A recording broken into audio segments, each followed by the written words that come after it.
every day as if it were the last, because before you know it, time goes past and life's just not that long. Tell all you love that you love them so, because even if you do, they might not know, and one day we'll all be gone. Taste the wind, don't let it blow. Friend Michael, the oldest son of a large Catholic family in Iowa. Michael ran a natural food store where I stopped many times when I drove my dad's truck through Michael's town. Michael was dark, lean, very attractive. He was a runner. He had sex with several women. I was very attracted to Michael. He knew it. One morning, he phoned me. He told me he wanted to experience sex with a man. So he rode his motorcycle 70 miles that day to our farm. He and I went upstairs to my room. He lay down beside me for a moment, and then he got up. He could not do it. He was chained by shame and guilt about sex with men. Michael and I stayed friends for many years, but he and I never had sex. He later suffered serious health problems. Michael stopped having sex with women for years before he died alone in his apartment in Albuquerque. Very, very sad. He had moved to Albuquerque because of knowing me. If it were not for the heavy shame and guilt millions of men feel about having sex with men, shame and guilt from families, shame and guilt from buddies, shame and guilt from religion, most, if not all, men would enjoy sex and romance with at least one man in their lives, even if they are strongly attracted to their wives or girlfriends and greatly enjoy sex and romance with their wives or girlfriends. Sex between men would become at least as popular with millions of men as baseball, basketball, or any sport. I lived for a year in a small town near Phoenix before I moved to Albuquerque in 1970. And one of my Chicano friends there was Manuel, a teenager. And years later, he was my only friend from Arizona to visit my parents and me on our farm in Illinois. A few years later, Manuel's sister and her boyfriend visited me in Albuquerque. I told them I am gay, but I'd never told Manuel. His sister told Manuel that I am gay, and Manuel became very upset. I think partly because I had told his sister before I told him. He wanted to be close friends with me. Manuel called me long distance. He may have been drinking booze before he called me. He said, "How could you do this to my family?" He both condemned me and he praised me in that call. So I told him about a gay white man I met who had been in the Navy, and I had asked this gay white man what it was like being gay in the Navy. And the gay white man said, "Not bad, except there was a married Chicano who picked a fight with him. And later, the two of them were at the same party. And as the night wore on, they got it on, not with fists, but in sex. And the married Chicano went home to his wife, later came back to have more sex with the gay white man. And the gay white man asked the married Chicano why he had picked a fight with him, if he was attracted to him. And the married Chicano answered honestly, I could not let my friends know. And after I told Manuel this story on the phone, Manuel said, maybe I'm gay. It was like something that slipped out before he realized it. I did not respond to what Manuel said. I do not know if Manuel was gay or bisexual. And sadly, I did not hear from Manuel much, if any, after that phone call over 40 years ago. And Manuel had told me in that phone call, if I remember correctly, that he and his friends used to go into Phoenix and beat up gay people.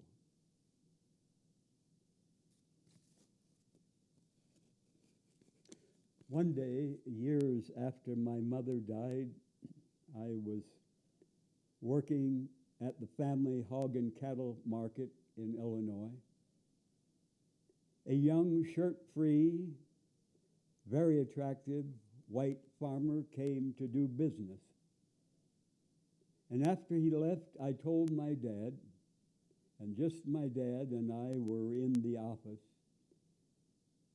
I would love to fuck with him. My dad told me, you better not let your brother hear that. I think I then told my dad, sometimes the person putting down being gay is fighting their own gay feelings. And I ask you who are parents, if you have sons or daughters, do they feel free to be open with you as I was with my dad that day? My only brother, he and I had no sisters. My only brother strongly condemns sex and romance between men. He strongly opposes being naked. My brother is strongly against dancing, and I love to dance. And as far as I know, I'm the most well-known openly gay man, the most well-known nudist in Albuquerque. My brother and I have some contact through letters. I thank him and his wife for being honest and dependable in settling up our dad's estate after Dad died many years ago. I would like to be close friends with my brother, in spite of our huge differences. But I realize that may never happen.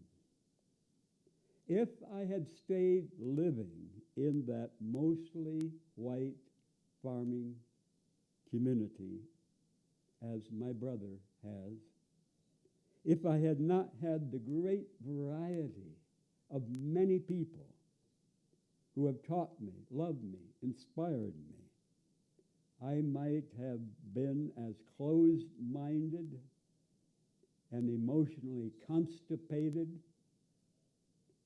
as my brother, or worse.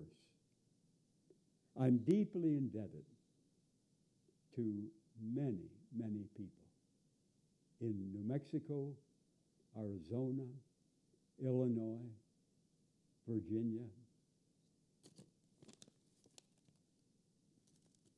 One of my favorite stories is about how lonely, stingy, miserable, selfish Scrooge woke up.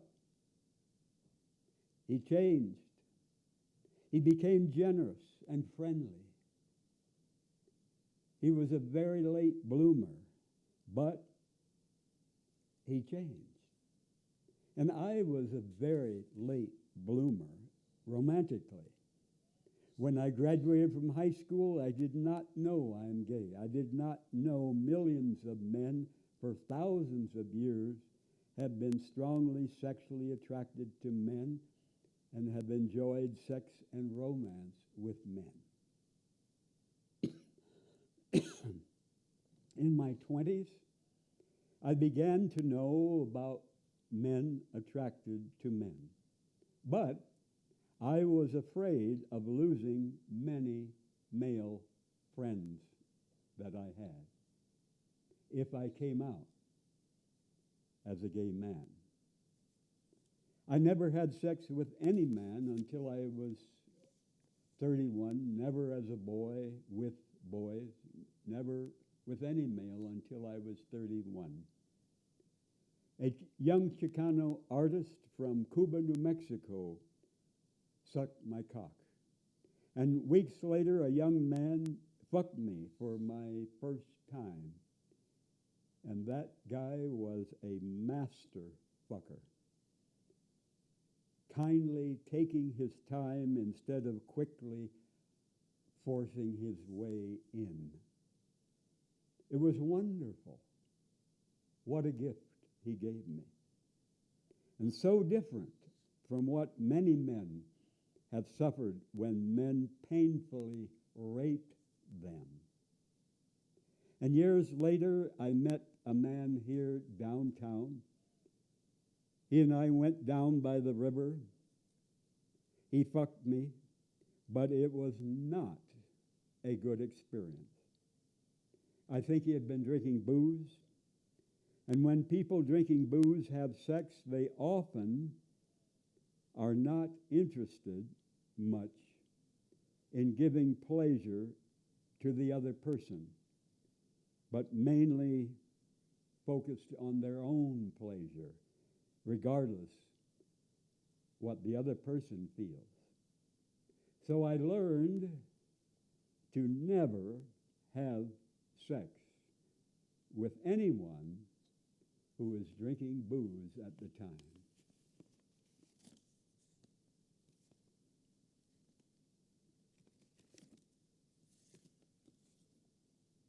For many years, I lived part-time here in Albuquerque and part-time in Illinois with my parents on the farm where I grew up.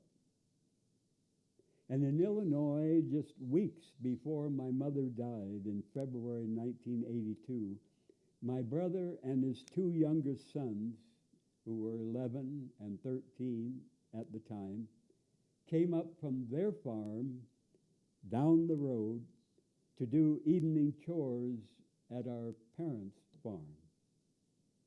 I was in Illinois, but I was not home that evening. And my mother later told me what happened. And that evening after chores, my brother and his sons came into our parents' home to talk before going back to their farm. My brother and our dad started talking, as they often did, about their cattle and hog business, prices, neighbors, whatever. And my mother turned to my brother's young sons, her grandsons. And my mother told them, when you get big, do not be like your father and grandfather, because they cannot talk deep to each other. Be like your Uncle Don, because he can talk deep. And this was one of the best compliments I've ever received in my life. I do not know if my brother and his now adult sons remember what my mother said that evening almost 41 years ago. And do you, who are watching, do you have any friends you talk deep and personal to? Friends that you tell your deepest fears, feelings, questions? We all need that wonderful freedom with some friends. I have a cassette tape of a 1970s conversation with my mother, my dad, and me. My mother was very open, very honest with my dad about her not enjoying being married to him. She was very open with me and my dad about her strong attraction to a certain married man. And I don't know if that man ever realized how much my mother loved him. She never had sex with him. But on the tape, my very fat mother, who could not walk well, said to my dad and me, I would walk to California for him. And my dad said, you cannot walk across the room. And my mother said, I would try. Funny and very painful, but open and honest. I learned from my mother to be open about my life and to be passionate in my romantic feelings.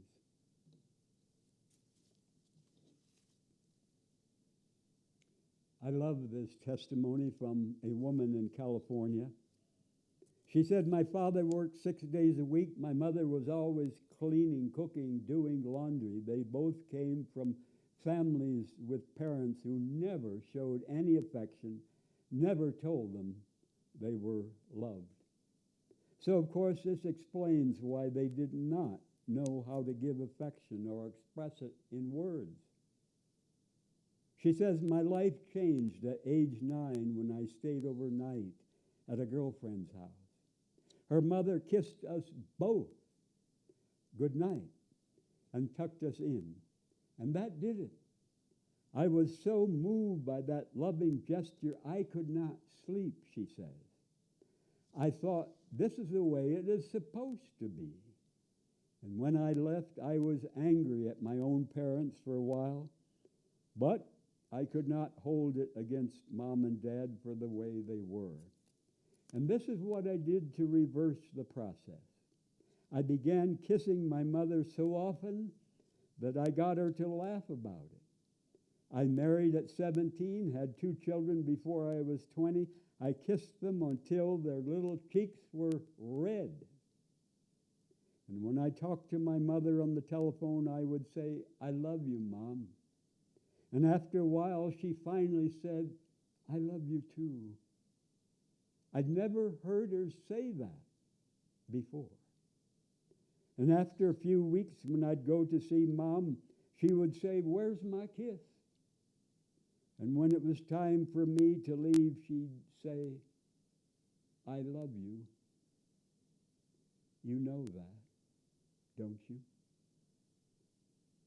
I'm so glad, she says. I'm so glad I was able to change things because my precious mother passed away not long ago. I cherish the many letters from her saying, I love you. We can wake up. We can change. When loved ones are dying, make sure they know if you are willing to listen to their deepest fears, feelings, regrets, their best and worst memories, their wisdom, their hidden secrets, the painful lessons they learned in life. When loved ones are dying, make sure they know if you're willing to listen to all of that. Never bullshit your dying loved ones with, "You'll soon be up and around," or "You're looking better every day." Never bullshit your dying loved ones.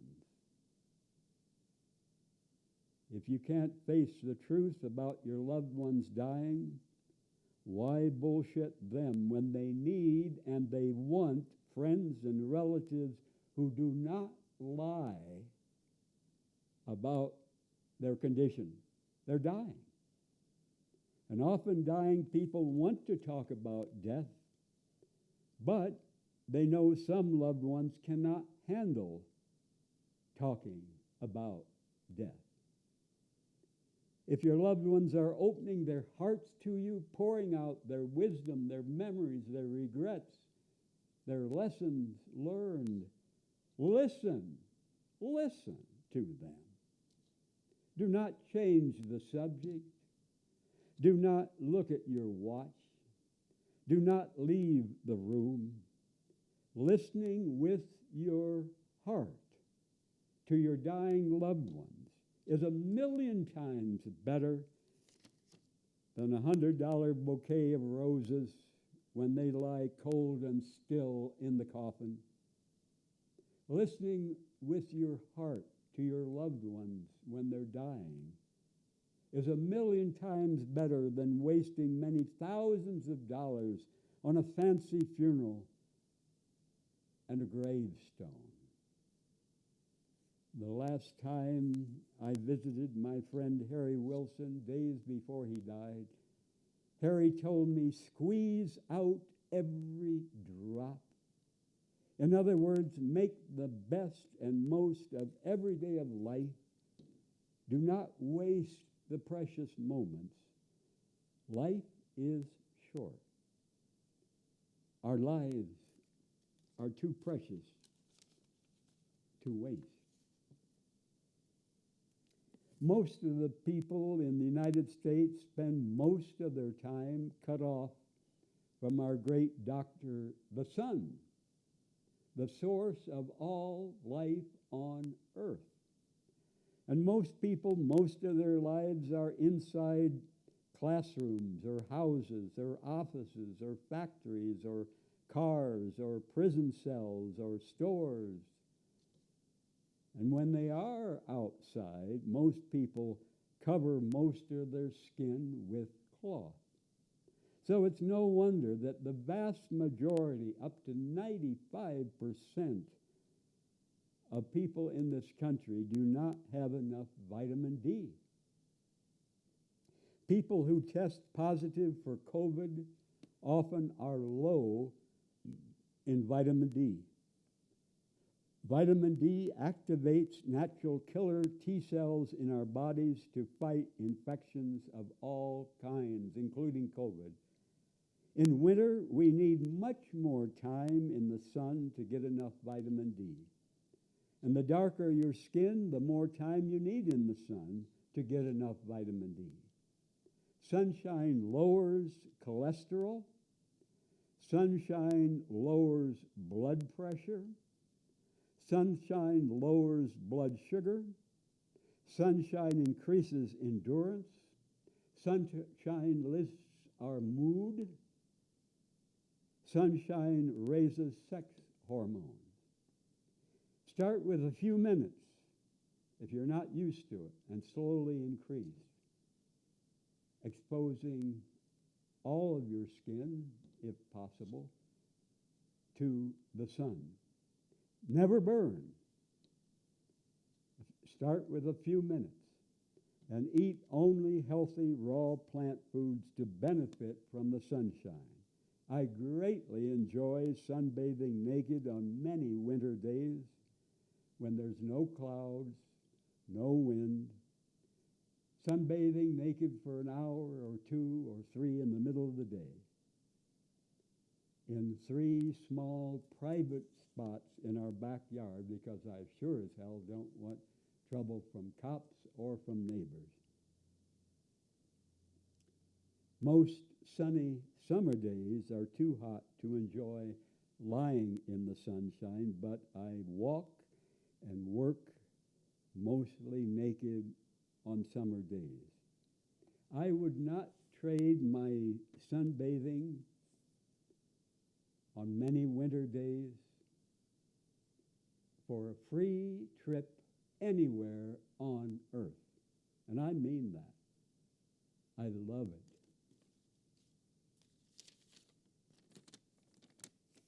I want my friends to open their lives, their hearts to me, so I open my life, my heart to them.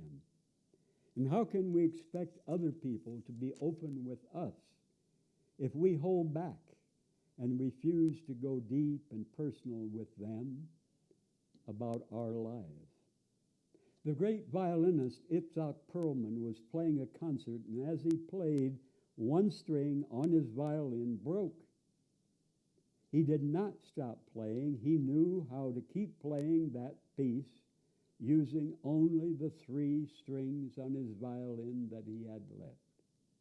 And when he finished the piece, he told his audience, the challenge of life is to make music with what remains. And that is a challenge for each of us, to enjoy life and to bless others with what we have left as the years pass. The main reason I have no teeth now, I was severely addicted to sugar shit, ice cream, cake, cookies, candy, when I was a kid and in my 20s.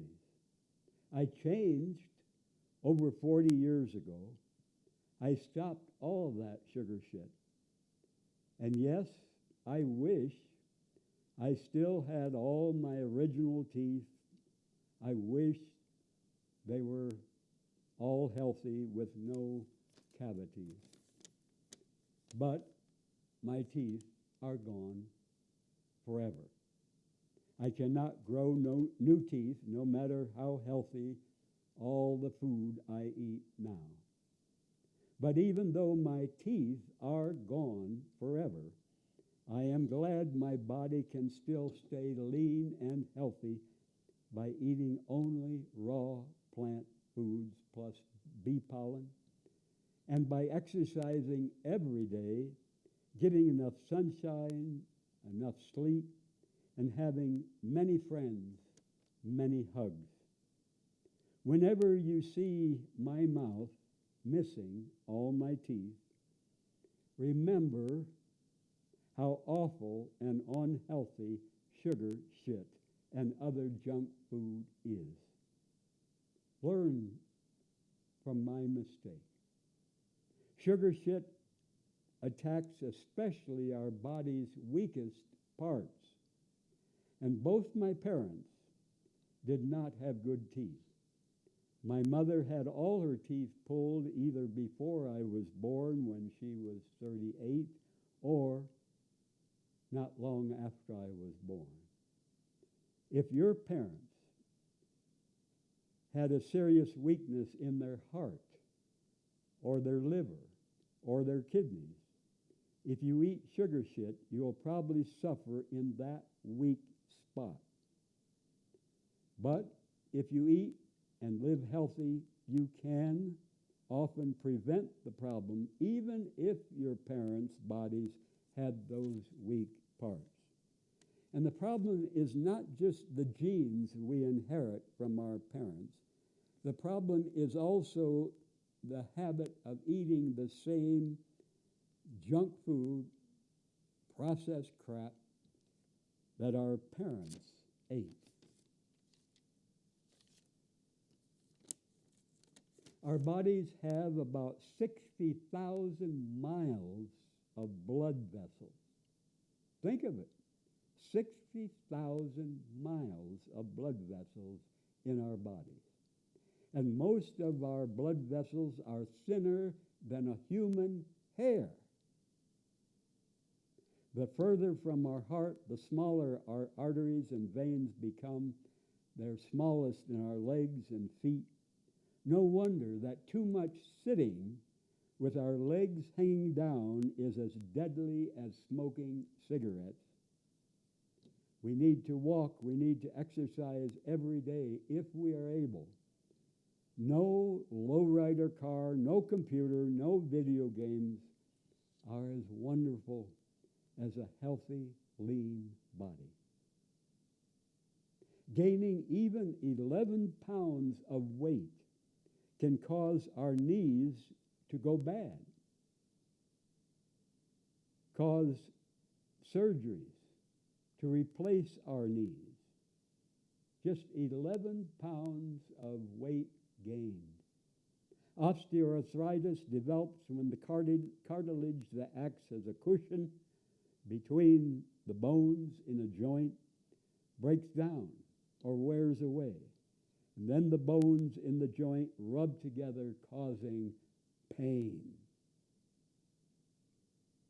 The United States has 574 Native American tribes officially recognized by the U.S. government.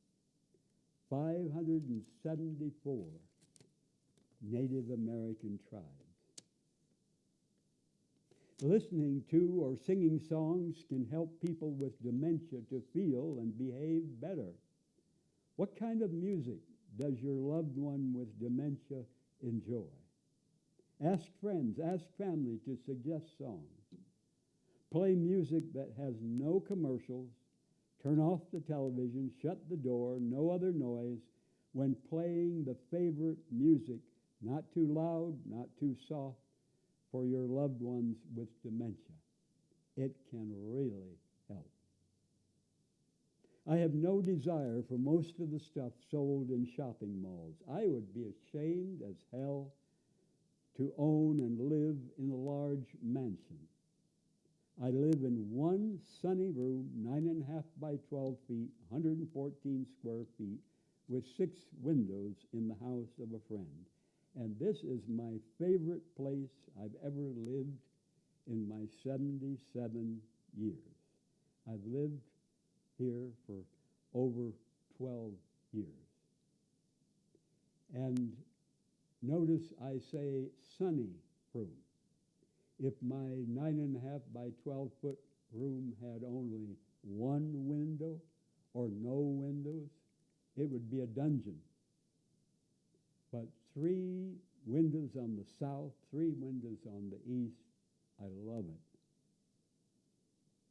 I would not keep any car if given to me free and if I were paid to drive it. I've ridden in no car for 21 years. I've owned no car for 43 years. I ride city buses, and I mostly walk. Why buy expensive crap for holiday gifts for friends? Friends already spoiled with far too much stuff no one needs. Think of the huge landfills where eventually most of this crap nobody needs will end up. Think of the bills that people complain about, worry about. Think of the hungry, homeless kids, sick and cold, millions of them across this world. So why buy expensive crap for holiday gifts for friends already spoiled with full closets, full rooms, packed? For hundreds of years, thousands of Christian preachers, thousands of Catholic priests have hammered awful shame and guilt into millions of people about any sex outside of church marriage of one man, one woman, until death. For hundreds of years, thousands of Christian preachers and Roman Catholic priests have hammered awful shame and guilt into millions of people about feeling strongly attracted and wanting sex with someone we're not married to, or about pleasuring our own cock or vagina alone in masturbation, or saying God, the creator of the universe, will send these sexual outlaws to never-ending torture with no pardon, no parole, if they do not repent and shape up. And this kind of religion grabs people by the balls to control them through shame and guilt about sex. Religion castrates millions without using knives. This kind of religion uses the fear of what happens to us after we die to control us. Christianity or any other religion that controls people through shame and guilt about sex, sex that is wanted and enjoyed by all people involved, that part of religion, whatever the brand is evil.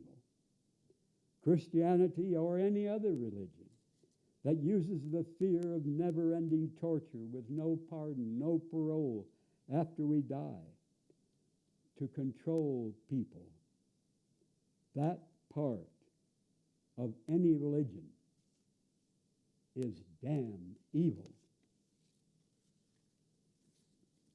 Many years ago, Eric Menendez murdered his parents. We can learn from his terrible crime.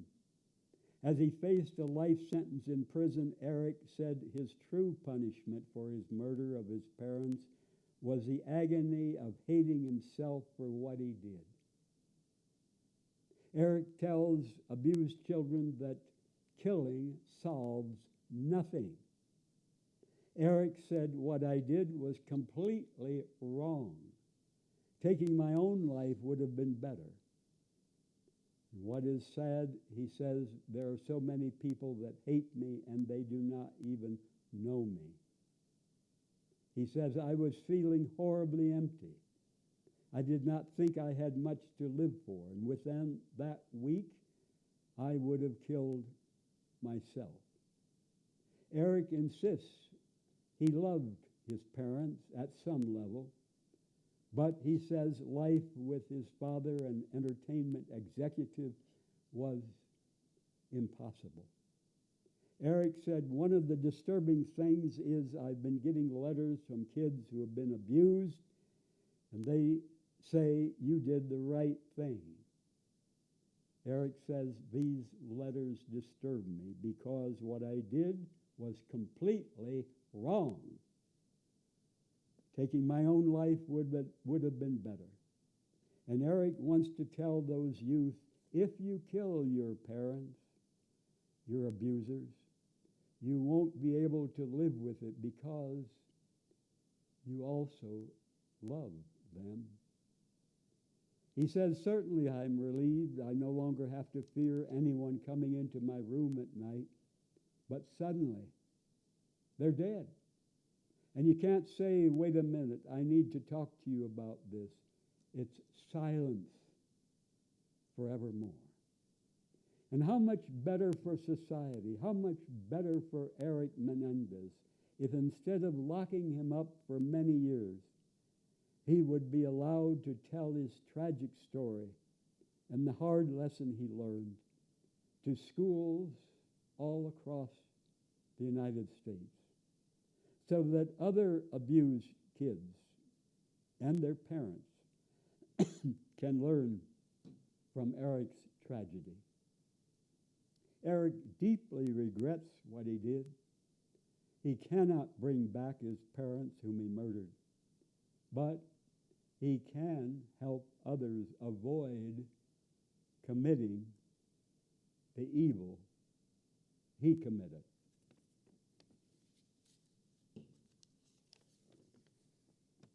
If you're in a relationship where you no longer feel any strong sexual attraction to the other person, if you're in a relationship where sex with the other person has become an obligation, a chore, something you aim to avoid if possible, If you're in a relationship where you're always pretending to be turned on, if you're in a relationship where you always have to fantasize only about some other person in order to have orgasm, if you're in a relationship where you guess your partner is also always fantasizing about only someone else during sex with you, if you're in a relationship where you both are afraid to admit you both are no longer in love, if you ever were in love, dare to speak your truth. Dare to speak your truth from your heart to this other person. Eventually, both of you may become much better friends than you ever were. You both may come to enjoy telling each other who or what turns you on sexually. Most of us yearn for passionate sex with one or more persons who turn us on and whom we turn on. And sadly, millions of people, past and present, never have that with anyone their whole lives, no matter how much they want it. I know my mother yearned for and was capable of strong romantic passion. She did not feel that from my dad. And so she ate junk food, sweets, night after night as a slow poison substitute for the hot romance she wanted, she needed, before she went to sleep. Sadly, hogging out on killer crap. Sadly, digging her own grave with her mouth. George Mizo, M-I-Z-O, was a Native American soldier in the Vietnam War. He realized that the war was evil. And after his whole platoon, except for George, was killed, he became totally committed to stopping the Vietnam War as a soldier within the military. And years after the war, George Mizo returned to Vietnam. He met and he became friends with the North Vietnamese general whose soldiers had killed all of George's platoon except for him. And together, these former enemies, including other U.S. veterans and North Vietnamese veterans, built the Friendship Village, a home for victims of Agent Orange. The United States had sprayed this terrible chemical poison, Agent Orange, across Vietnam, causing many children born tragically deformed for possibly the next 500 years. I strongly compliment hero of conscience, Native American George Mizo, and other veterans who changed from killers in the U.S. most violent gang, the military. They changed from waging war to waging peace. And George Mizo was the first person from the United States to receive the Vietnam Medal of Friendship for his outstanding humanitarian service. We can change with much help. I treasure friends, I treasure lovers. I want to be the kind of person I want the other person to be to me. Being the right person is even more important than finding the right person. I want to be honest, humble, dependable. I want to be ready to apologize and to ask forgiveness when I wrong someone.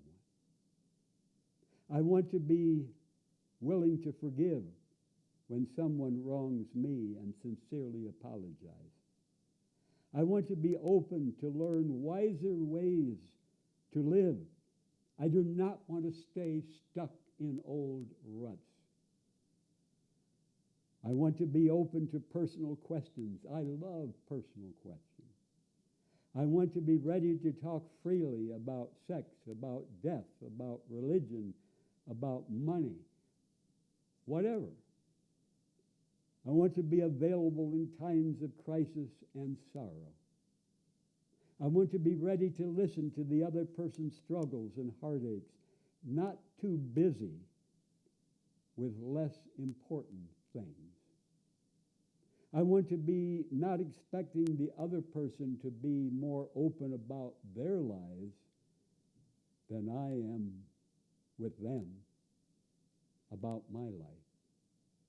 I aim never to expect from any friend what they cannot or will not give.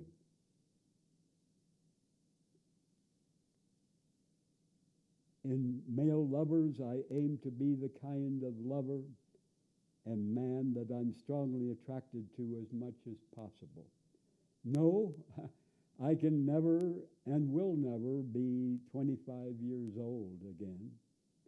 But I aim to be healthy and lean. I eat only healthy foods. I love to live simply.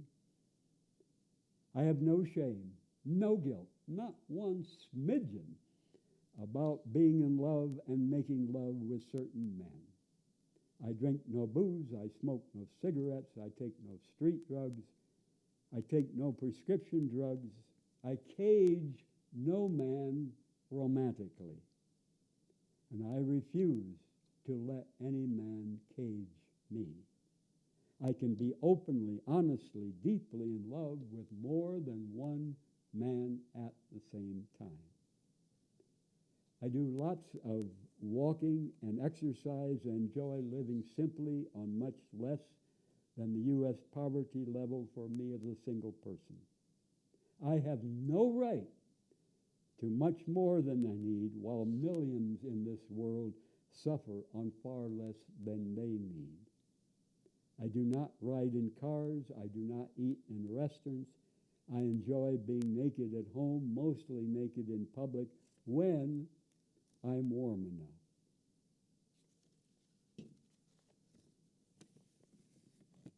I enjoy living simply. I want to die simply.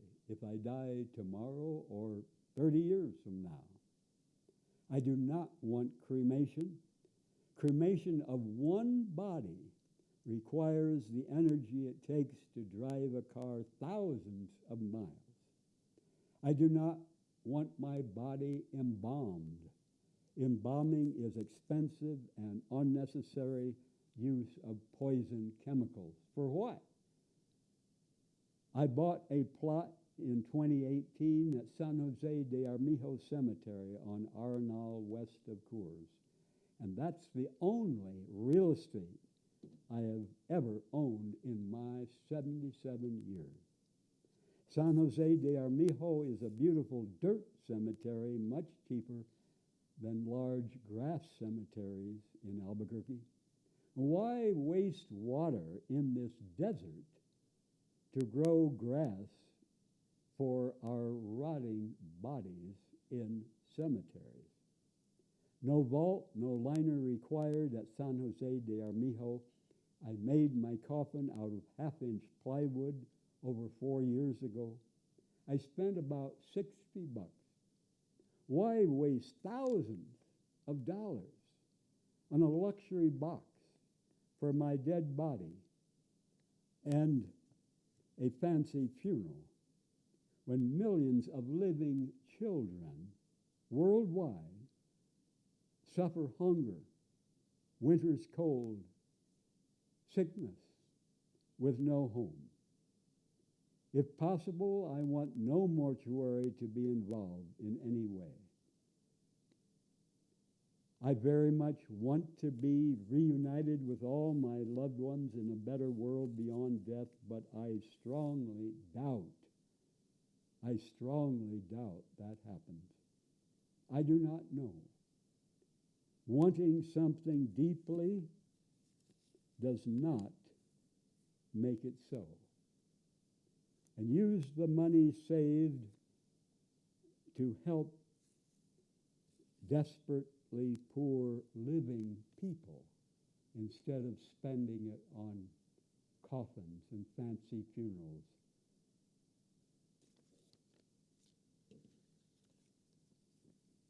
Rats' tooth decay problems are almost the same as in our human teeth.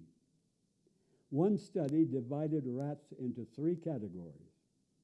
The first group received the standard cooked rat food. They averaged less than 1 cavity per rat. The second group of rats was fed a diet heavy in refined sugar. They averaged 5.5 cavities per rat. The third group was fed pasteurized milk. They averaged 9.5 cavities per rat.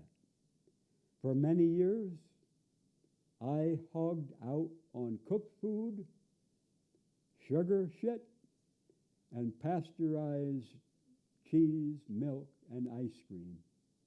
So no wonder all my teeth, sadly, are gone. My favorite lubricant for fucking is plenty of saliva, licking the other man's asshole. My next favorite lubricant for fucking is cold-pressed extra virgin olive oil. I want no chemical lubricants for sex. Cold-pressed extra virgin olive oil is also great for putting on our dry skin. The black South African prophet Archbishop Desmond Tutu said he would not worship a God who rejects men in love with men. He said he would not worship a God who rejects women in love with women. The black South African Desmond Tutu said he would rather go to hell than go to a heaven that rejects gay, lesbian, bisexual, and trans people. Desmond Tutu said, "Together we can build a world that is free and equal." Now I, Don Schrader, do not believe in any hell after death. I seriously doubt any life after death. I no longer believe in God, but I strongly compliment and deeply thank black South African prophet Archbishop Desmond Tutu for his strong public stand for us gay, lesbian, bisexual, and trans people.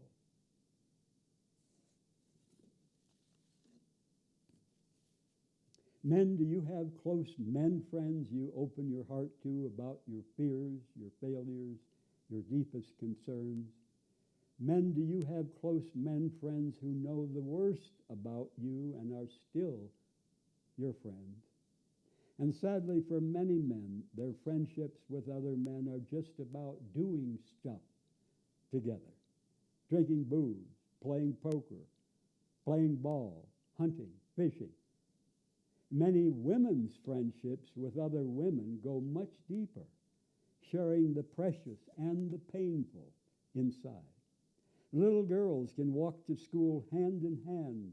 They can hug, they can cry, and say, "You're my best friend. I need you. I love you."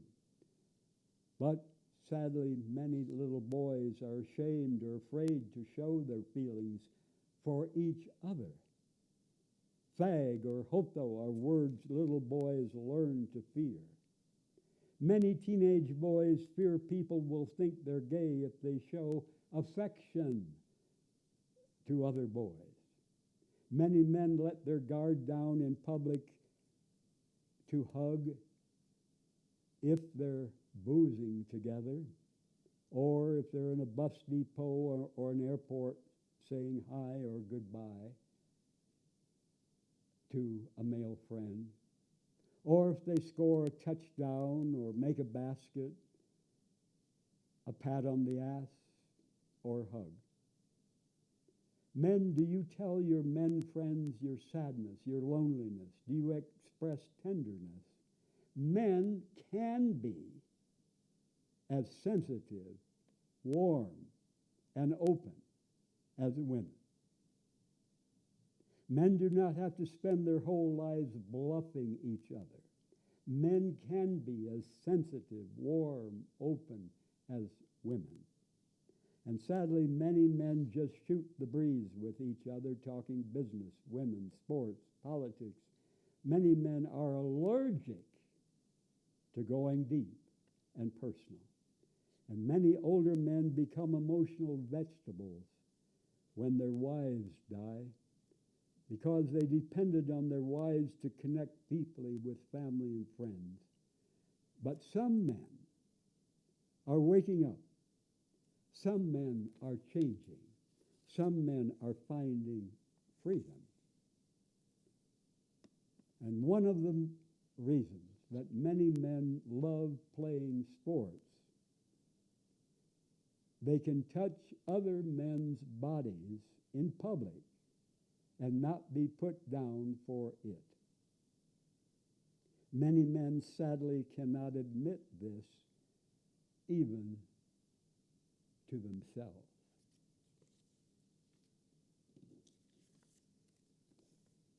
I was drunk on religion, drunk on the Bible for many years. I apologize for addicting people to religion. I was very sincere, but I was sincerely wrong. Deeply questioning whatever the religion from our childhood can open the door to question many other things.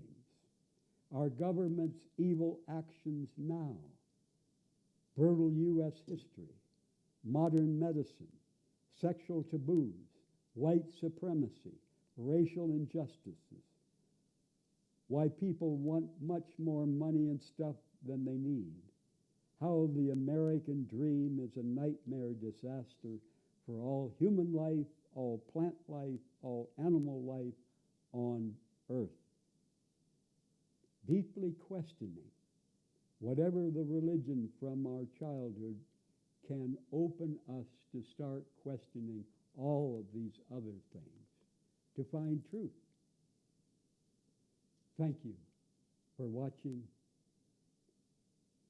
my fresh piss that I drink every day to your health. Good night. Tell all you love that you love them so, because even if you do,